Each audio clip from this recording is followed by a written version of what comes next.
新年の福箱を開けよう。お宝か、はたまた懐かしの品か、いわくつきの代物か、箱ぎっしりの新年の夢をご覧ください。こんにちは、作るに夢中、三峰すずです。今私は足早に埼玉八潮へと向かっています。そう、毎年おなじみの秋月電子福箱です。予定よりも出発が遅くなってしまいました。間に合うといいのですが、八潮駅で降りて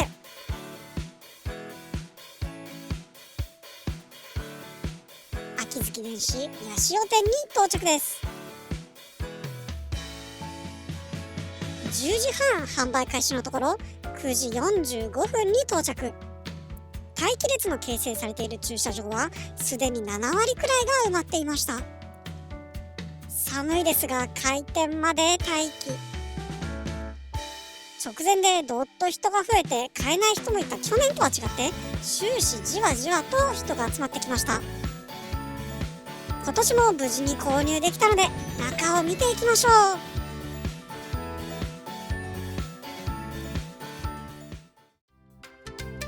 それでは開けていきましょう。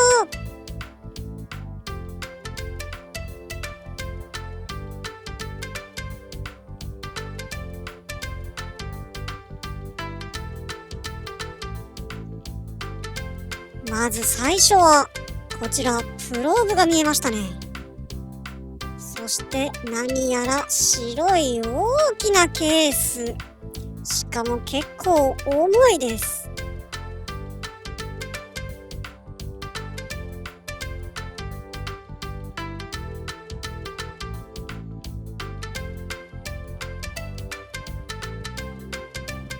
何やらかっこいい箱、 IP ビデオと書いてありますね。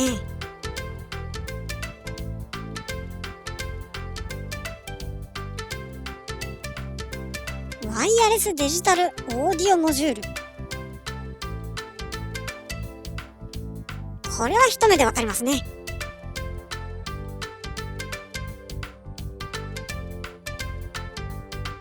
AC アダプター、あとアンテナでしょうか。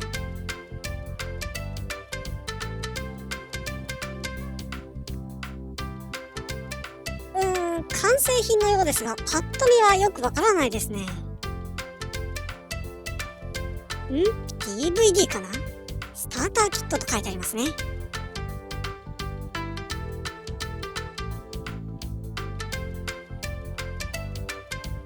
おや、計測機器のようですね。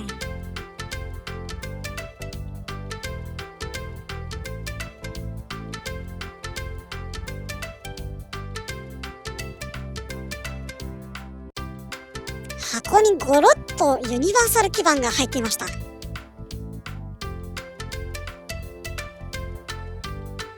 軽くて小さいですが、なんか写真の基板は活かしています。こちらも何でしょう。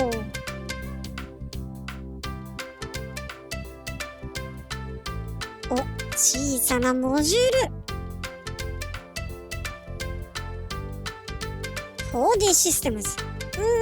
これもよくわかりませんね。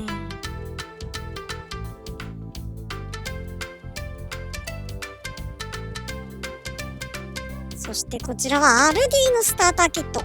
ずっしりとしていて中が詰まっていそうな気がします。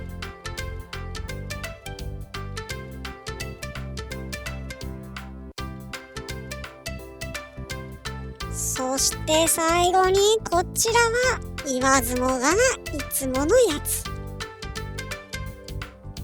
今回もワクワクの中身が揃っている予感です。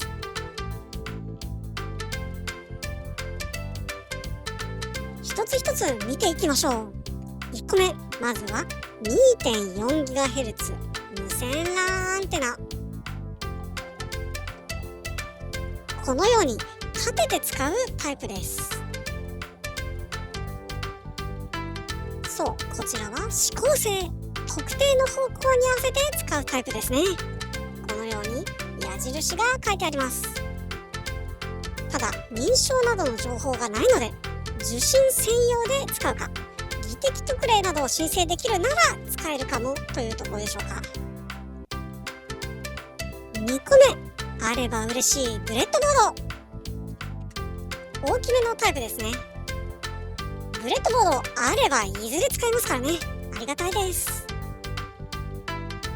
3個目、こちらは温度を記録できるデータロガー ST301 というものです。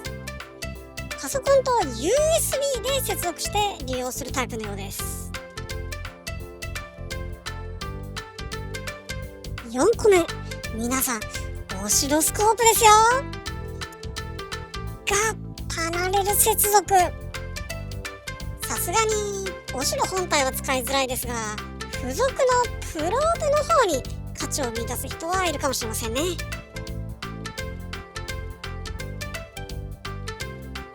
5個目、良さげな箱に収められたこちらはネットワークビデオサーバー。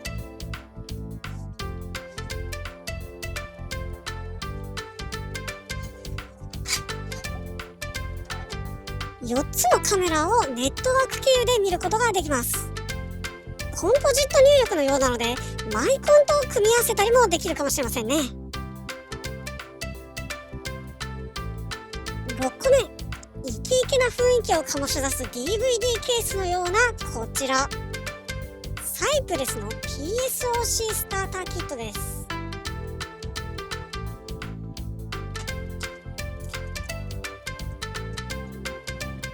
8ビット CPU を積んだ PSOC チップの評価キットです。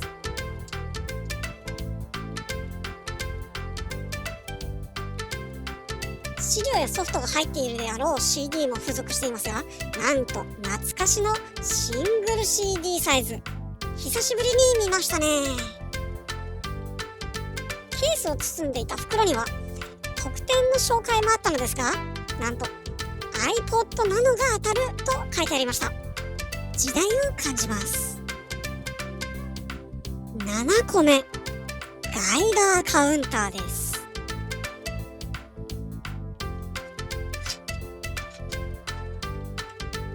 9V 電池、そして袋に入った本体。キットではなく完成品ですね。秋月では2011年取り扱い開始と書いてありました。もちろん表示された値が正確かは検証しようがないのですが、相対的な大小を見ることはできるかもしれませんね。8個目、小さなモジュール GPS レシーバーです。 GPS54 という型番で現在も取り扱いがあります。 GPS 私は実はまだ触ったことないのですが、これで挑戦してみようと思います。位置情報だけでなく時間の取得にも応用してみたいですね。9個目、微弱電波式 RS232C 全二重通信ユニット。無線でシリアル通信をする基板ですね。通信するにはもちろん相手が必要なのですが、残念ながら1枚しか入っていません。これは WP203H で、おそらく WP203L があれば通信できるはず。9V の AC アダプターが付属しています。これは Arduino Uno とかに使えそう。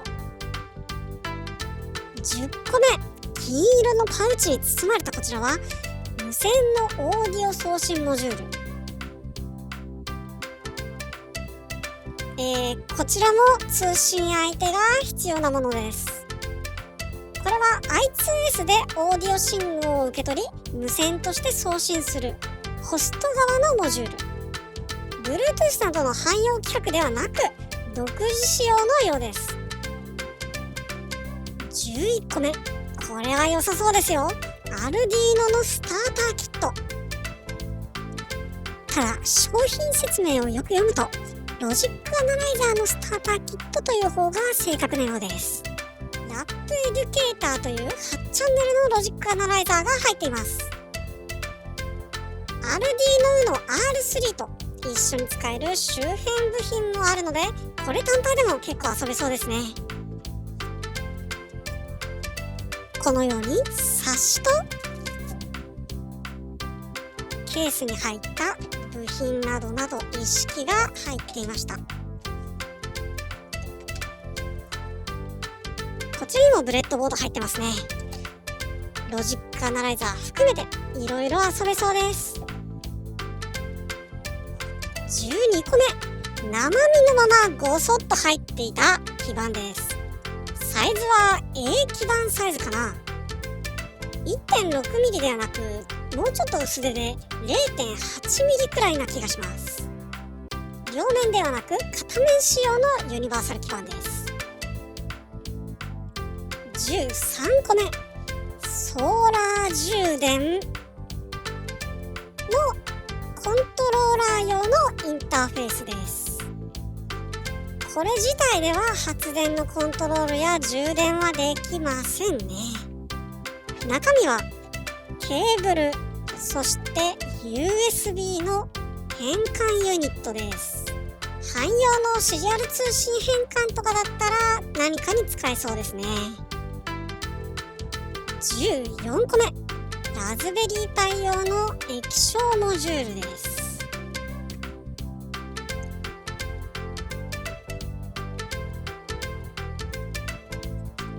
GPIO のピンが少なめ26ピンなので、初代のラズベリーパイ向けですね。仕様を見る感じ、普通の SPI 通信のようなので、他のマイコンにもつなげるかな。15個目、大きなケース。なんとメカニカルキーボードです。しかもただのキーボードではありません。キー一つ一つが自由に配置できるタイプです。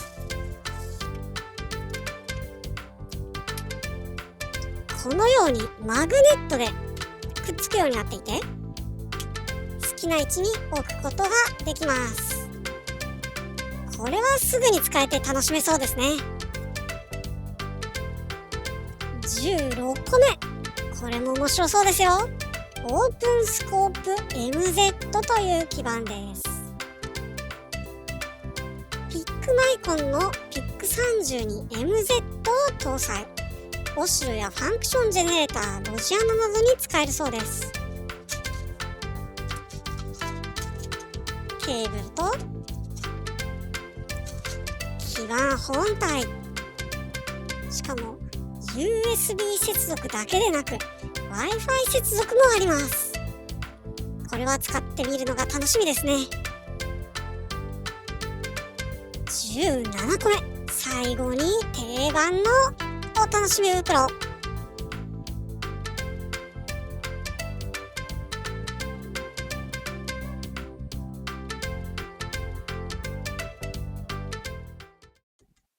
合計で17.7.2kg の中身でした。ちなみに総額なのですが、今年は11万340円。去年よりは控えめですが、比較的新しい商品が多かったですね。そのまま使えそうなものが多かったので、早速いじってみたいです。今回の福箱、何か気になるものはありましたか？また、こういうものが作れそうのようなアイデアはありますか？そして福箱を買われた方、中身どうでしたか？私のものと比べて大きく違ったり、結構似通っていたりあると思います。ぜひコメントで教えてくださいね。このチャンネルでは新年から電子部品で楽しい夢を見て今年も頑張っていきます。ぜひ高評価、チャンネル登録、Twitter のフォローをお願いします。では次の動画でお会いしましょう。またねー。